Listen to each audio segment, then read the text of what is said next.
Welcome back, ladies and gentlemen. This is Mark Williams from The Loneliest Sport, and this is the 6th episode of the Loneliest Sport podcast. Just want to start off by apologising to the regular listeners. It's been a couple of weeks since we uploaded a podcast, but I can assure you there's good reason for that. It's been pretty busy behind the scenes, so apologies for the delay. What was that, mate? Sorry? I'm waiting for a special guest. Waiting for a special guest, yeah. And so, without further ado, introducing Joe. So, do you want to introduce yourself, Joe? Yes, Joe Bourne. Currently still undefeated, professional boxer just about.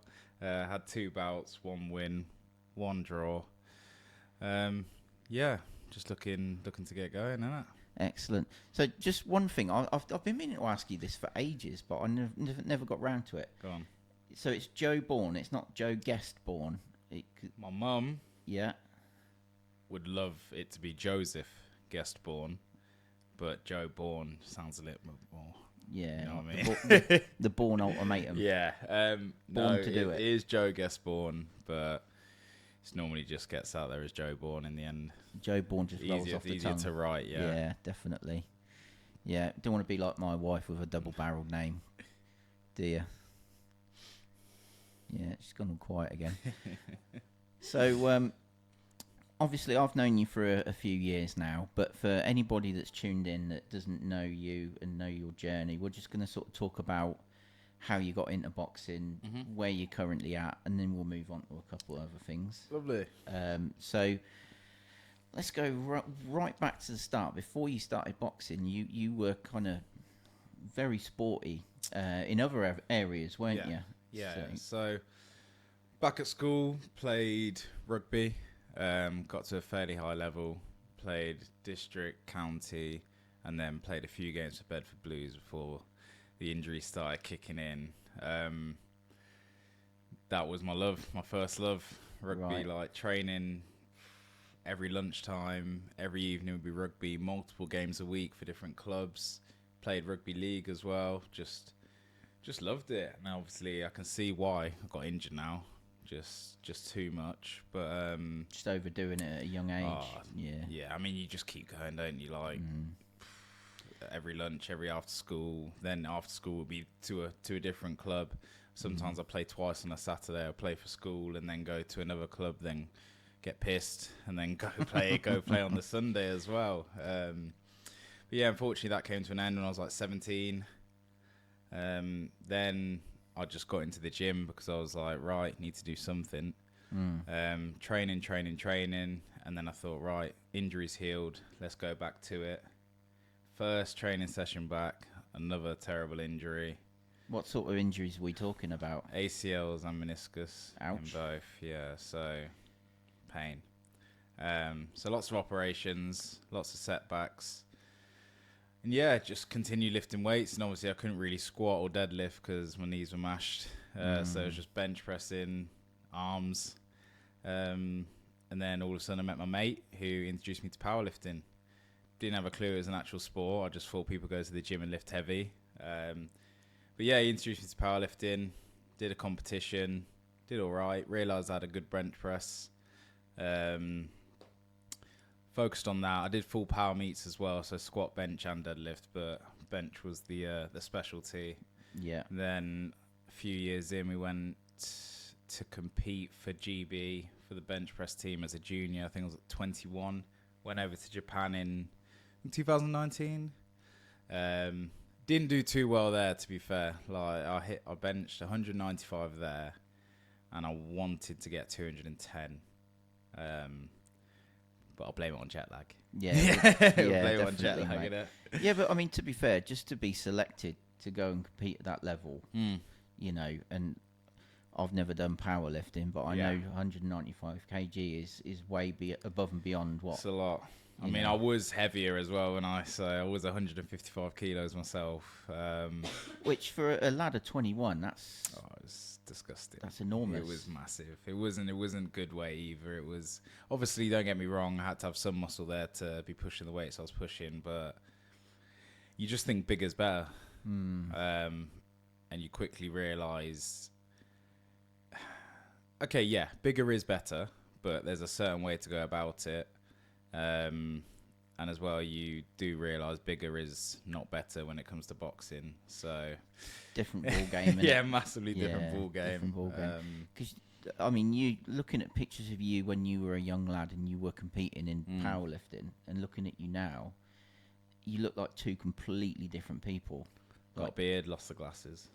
That's what it is. Yeah.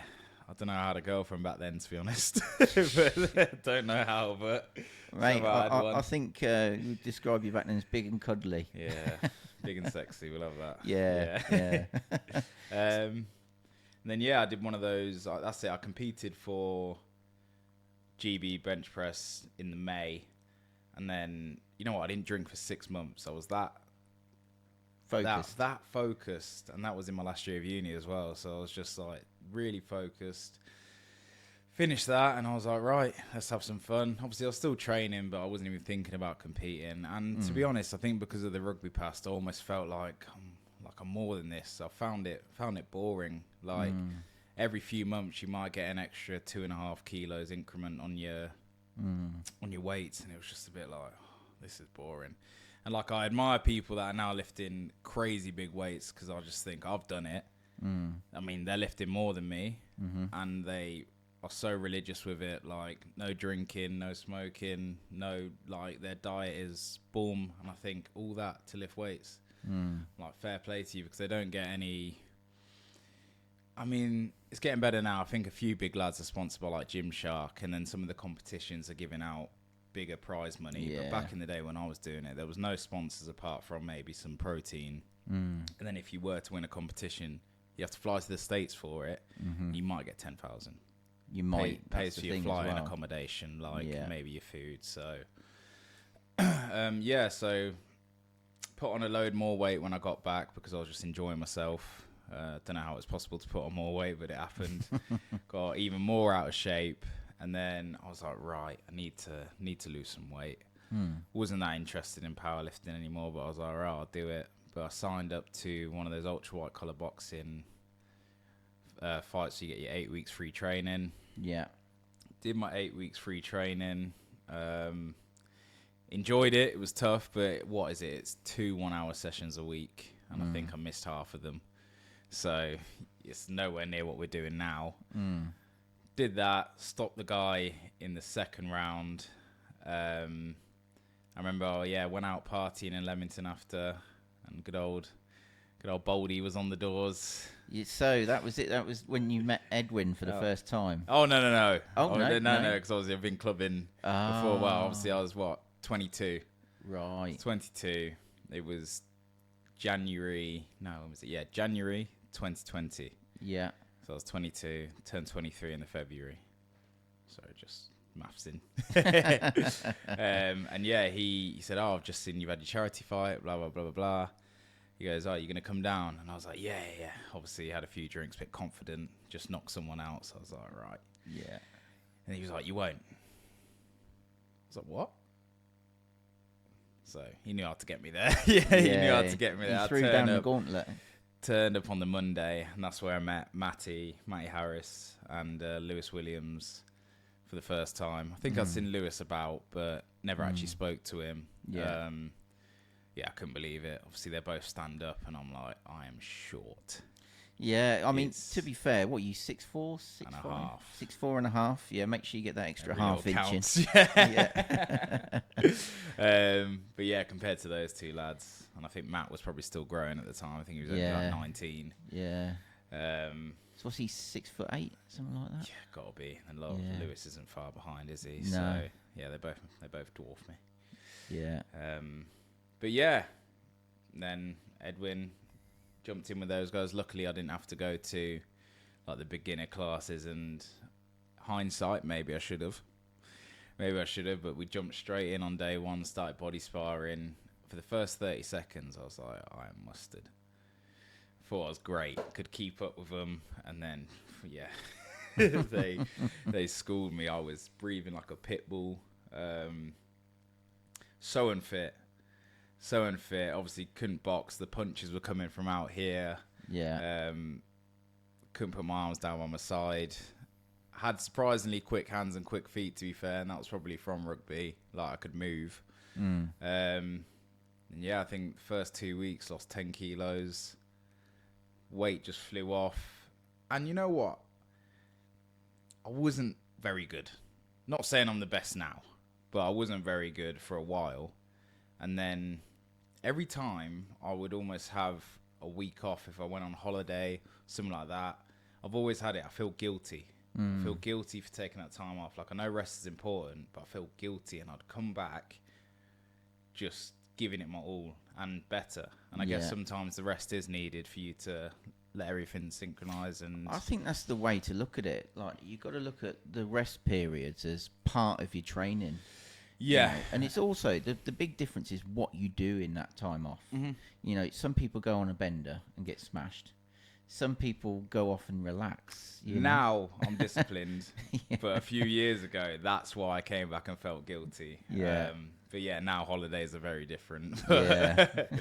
Yeah, but you're a professional now. No, you exactly. Know. So it's all changed. I think, you know, when you first get started and you're in the amateurs and stuff, I think, you know, you can't judge people too harshly in the beginning, it's a bit can of you? fun. And like, did I ever think I was going to be boxing professionally? Absolutely not. Took a good like 3-4 years. I think after 3 years I was there like, maybe, or I'll give it a go, have a few. After 4 I was there like, I can do something. After 5 it was like, right, let's turn over. Obviously a bit of a rocky start, but it's all part of it. Part of the learning, isn't it? I mean, in a lot of ways, if you kind of circumnavigated the beginners class and you were put in with Matty and Lewis, you know, I'm sure your learning process was probably very different to everyone else's. I mean, it was fast tracked, wasn't it? Yeah, definitely fast tracked. Probably, I didn't learn the basics the normal way, but obviously, if you're getting hit, you quickly learn. Well, you're getting hit by those two, you quickly learn put your hands up, and you quickly learn to hit back. So, I guess I was thrown in the deep end, but managed to swim. So that must have been reassuring for you. It was not at the time, because at the time I was just getting battered. I was just getting battered at the time. But then as soon as you know, I think the first guy I sparred away was Solomon Dacres. Oh, the Birmingham heavyweight. Yeah, he was the first person I went away and sparred. I remember it was like one of those where I didn't even have a groin guard at the time. Yeah.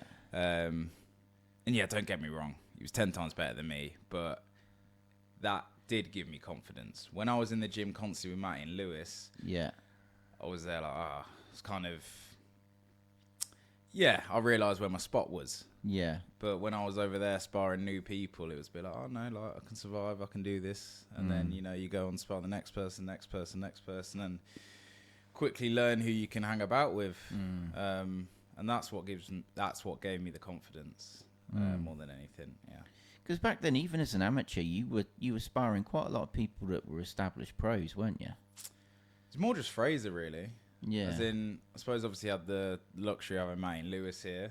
Yeah. I think Matty had turned over. Lewis was obviously still amateur, but you could call the standard he was at professional, really. Yeah, absolutely.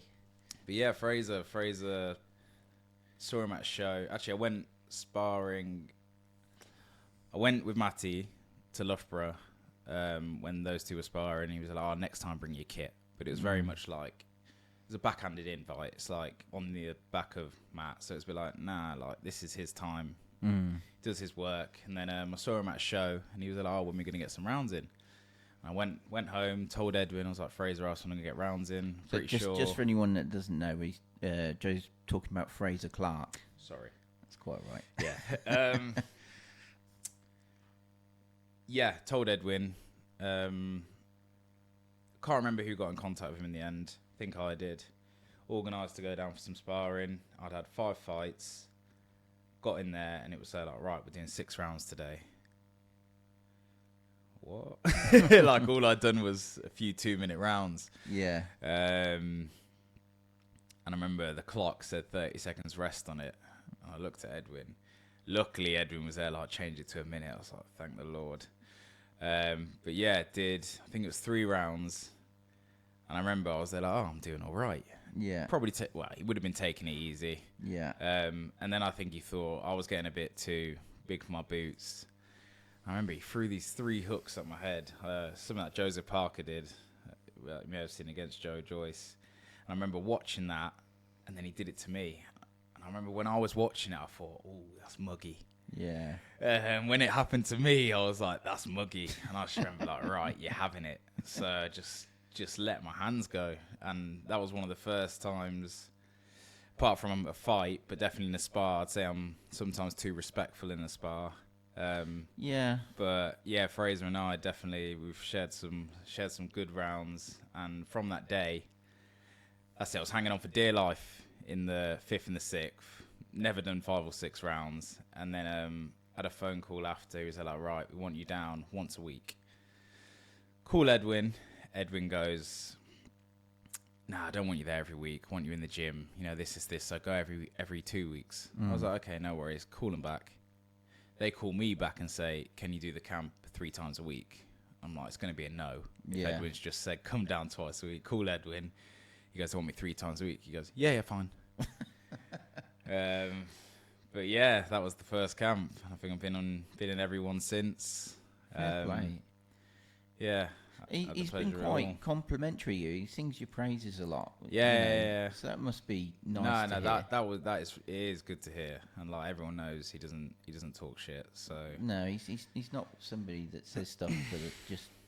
No, and I think when I fought Phil Williams, he said, "Oh, I looked at your page and saw what Fraser was saying about your hand speed and that." I was like, "Oh, I guess you didn't believe it." And he went, "No, I believed it because Fraser said it." Yeah, it's there like he's not gonna say it for no reason or just make it up. I was like, "Oh, well, he's a respected guy, isn't he? Done a lot." But yeah, it's only of recent I've probably gone away now and done the spar, and I think with the time of turning over from amateur to professional, having not knowing what's going on with my professional career, not getting the fights in, it's just like, well, what do we do? Obviously we want to stay in the gym, but we're only human. Yeah, slack off a bit if you're waiting around. So it's like, okay, let's go get some sparring. That's the way to try and stay, I guess, mentally in fight mode. Yeah, it was a bit of an eye-opener for me. I remember when you said, I'm done with the amateurs now, I'm going to turn over to pro. There was a lot of waiting around for you, wasn't there? Everything just seemed to be delayed. I mean, I broke my hand in that last amateur fight. So the plan was to fight in the December, Christmas off, whatever, train up, ABAs, March. Fortunately, broke my hand. And I remember going to the surgeon, I think, 4 weeks before the ABAs, still hadn't thrown a punch with it. He's like, look, you can fight, but it's on the cusp. It's on the cusp. And he's like, if you break it again, there's metal work in there. It's going to be a mess. This. Don't get me wrong. Like, I know there's the chance of it happening again. But he was like, it's not worth the risk. So didn't do the ABAs. And then that's when we got into talk with Queensbury. Obviously, that took a while. Not gone too straightforward, but anyhow. Does it ever in this game? No. I've been told, but I didn't believe it until I was part of it. Yeah, it's, fair play to you for waiting as patiently as you have, because I think a lot of people, you wouldn't blame them if they went, you know what, this is doing my head in. I can't sit around like this. It's been tough. It's been tough, but this latter end of the year, mentally, just so much better. Like, I mean, the first fight, the draw, was the wake-up call I didn't think I needed. I've always had an issue with my nutrition. The next day, got the nutritionist. We've lost, I think, 8 kilos now. Just trying to drop it slowly. Still getting stronger, still getting fitter. So obviously, you got to make sure you still got the energy to get all the sessions in. And then, I think what we were talking about earlier with rest, prioritizing rest. I think sometimes I was overtraining before to battle the demons inside my head. It was very much like I'm bored and waiting around and doing nothing. So I was almost doing more. I was doing too much. Like, I was just bored. Yeah. And, the injuries started to creep in. what do you do? We just carry on training. We don't stop. But that's where I've started to now listen to my body more. If I'm really, really knackered, I will take the morning off. I will take the evening off. I'll call Ed and be like, look, mate, I need the day off, whatever. It's very rare, I must admit. Sometimes maybe I should ever take one more. But yeah, like you said, rest is important, and that's listening to your body. But I struggle to do it. It's a balancing act, isn't it? Mm-hmm. Am I convincing myself I'm tired because I don't feel like it, or do I need to have the rest? And I think it's good to see that you've obviously gotten to that point where you drew on your debut, but you said that was the wake up call I needed. You're not sat there making excuses. Do you know what I mean? I've got a few, but I'm not gonna, got a few excuses, but at the end of the day, I got in there. So behind the scenes, there was a lot of things going on. Yeah. The fight was at very short notice. The opponent was even shorter notice. And it kind of, obviously you were supposed to be fighting the week before, weren't you? Yeah. And so, once that was taken off the table, you probably thought, right, okay, I've just spent all this time getting ready for it. Now I can have a little bit. No, of course, that unfortunately, that fight being cancelled was the last straw for me mentally. Just boom. Yeah. Because you were just itching to get in there. I just wasn't there for that fight. I was just mentally defeated, but not defeated like I'm going to lose, but I was just mentally exhausted. Yeah. But yeah, like I said, hindsight's almost the best thing that, okay, don't get me wrong, wish I won. But would I be where I am now? Would I have the same mindset on my approach to training, my approach to nutrition, my approach to rest? Probably not, because, if it's not broken, don't fix it. I was broken. If I won, we don't need to fix it. Well, that's the thing, so, innit? yeah. Sometimes it takes a long time to come to a realization of something, and sometimes you can realize it when it's too late. Yeah. Whereas I think learning something about yourself that early on is probably a blessing, really. It might not have felt like it at the time. No, it most definitely didn't. Yeah. But going back to that performance, obviously you hadn't fought in a long time. You'd had the paperwork and contract issues going on. You had the hand issues going on. And you could tell, the first 2 rounds, I was watching at home, and I thought, that's not the Joe that I know. No, I think... But then rounds 3 and 4, I could see you starting to come out a little bit, and I was like, here we go. Too late, though, isn't it? But it's a 4-round fight, mate. Yeah, exactly. Too late. It's a 4-round fight. And even the rounds I did let my hands go, it was it wasn't pretty. It was just that was almost survival mode of, oh shit, I'm losing. I need to get him out of here. And at the end of the day, every boxer, we can fight. And that's what I resorted back to. I wasn't trying to box him at that point. I was just there right, let's get him out of here. And admittedly, I won a lot of amateur bouts that way. So I resorted back to that. And it's great to have that in your arsenal, but you come against top boxers, let's say such as Lewis, where he gets me once or twice, I try to lose my head, swing at him, then I pay for it. Other boxers that aren't at his level, okay, they can hit me hard, I swing back and it lands, brilliant. But when learning when you swing now and you miss and you bang bang bang, you're off balance, it's okay, let's not do that. So yeah, I just want to obviously show people I'm a boxer first, but when it's time to go, we can go. Yeah, absolutely. And I'm not saying that you're the sort of person that can't box, but there's plenty of people that have done well in this game that have had very little experience and have gone very far. And so I think, you're obviously someone that's had to learn as you've gone along. Yeah. Because you came into it so late. And obviously you were kind of chucked in at the deep end, and so you've had to kind of pick it up on the hop. Yeah. And you're improving every time. You've got the right attitude. Yeah. And I mean, in terms of your ambition in boxing, what would you say is your ultimate goal? If I can do that thing, I can walk away. I'm most definitely capable of British title level. Winning it is another look at it, but I think it obviously depends. You see some British title fights that are that is world level. Like that, yeah. Like the Wardley Clark the first one. You know what I mean? Like, that is, you get some people getting world titles easier than that fight. Yeah.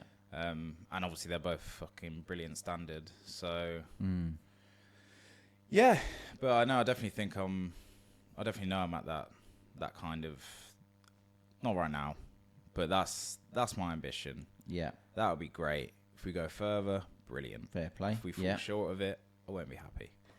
Yeah, I'm just like a smart goal person, really. I think due to a lot of injuries in the past with other sports and whatnot, I don't set the ceiling too high.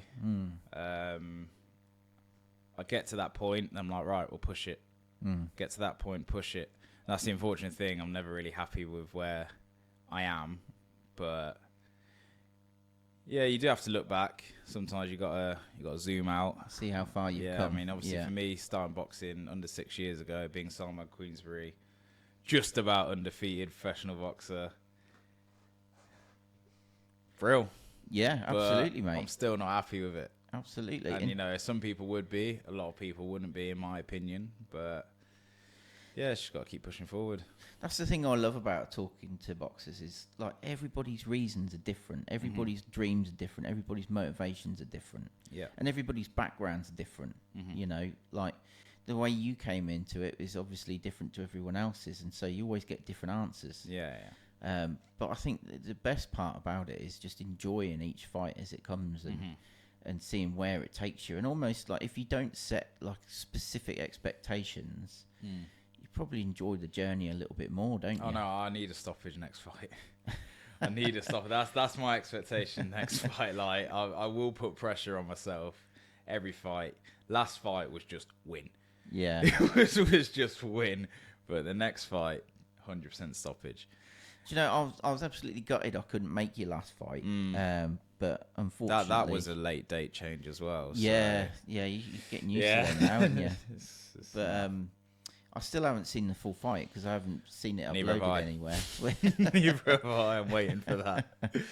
But obviously Ed was there in your corner. Yeah. And he said, you know, there was lots of really positive things to take away from it. You know, it was night and day compared to your debut. Oh god, yeah. You know, and he said your jab was working for you brilliantly. And the jab shocked me, to Really? be honest. Like, Okay. I know I got a quick jab, but I think it's obviously I'm going from my wet 18-ounce gloves that probably weigh 22 ounces to these 10-ounce gloves, and it was like, oof, Yeah, it's like they were flying. felt like you weren't wearing any kind of Felt thing. like I was shadow boxing. Yeah, warm up was good. Everything was calm. It was blessed. Yeah. But also, your opponent Phil Williams, he's a very experienced guy. I mean, he's been in the game for a long time. I think your fight, I think that was his 70th pro fight. It was, yeah, 70th. You know, Yeah. and he's not known as someone that's easy to get out of there. No, look, it would have been great to have stopped him. He's been stopped 9 times, I think it was, and obviously that, I think, got to the 4th round. I was like, right, let's try to stop him. Unfortunately, did have him wobbled a few times though, to be fair, and he admitted that to me after. Like, I saw it, felt it, but to be told it was like almost more annoying. But I mean, it's harder to take somebody that experienced out in A, your second pro fight, and B, in just 4 rounds. You know, 4 rounds is kind of like You're easing into it. It's that little transition you need. It was good. I did start out quick this time, to be fair, because obviously, it is only 4 rounds, so I did start out quick. But yeah, just trying to find the openings was tough with him. That's experience from me. Definitely. From me, yeah, we'll get there though. So the wife's just showing me the time because we've got to go and pick the little one up for school in a minute. So I apologise for it not being quite as long as I wanted, but we will sit down again together. But I'm always before you here. go, Yes. obviously Conor Bent, Chris Eubank rematch this weekend. Tommy Welch, who you sparred with a couple of weeks ago, Yeah. he's got quite a big step up in Richard Riakporhe on the undercard of that. It was really good to watch you sparring, Tommy. I mean, I'd seen a little bit of Tommy's fight footage here and there. But you've also sparred Riakporhe, haven't you? I have, yeah. So I'm not going to ask you for a prediction because Yeah, I know don't ask me that. you're probably one of the most diplomatic guys I know in this game. I like to sit in the middle.